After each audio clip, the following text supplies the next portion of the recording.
नमस्कार सांग माने जय जगन्नाथ। चलतु आज शुणा गोमाता विषय किसी कहानी। चलतु आरंभ करवा।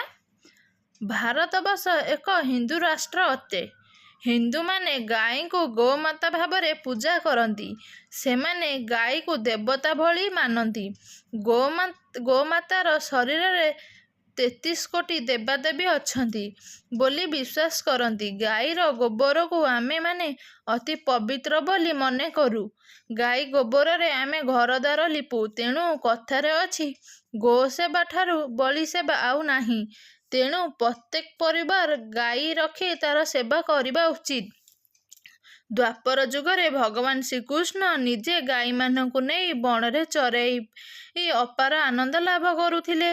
गाई मानकु गृहरे रखी तांकु आदर खाइबाकु देबा दरकार।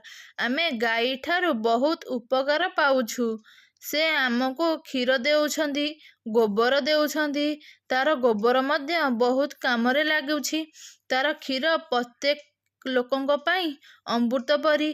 तेणु आमे समस्ते श्रद्धार सहित गोमातांकर सेवा और जत्न करवा उचित।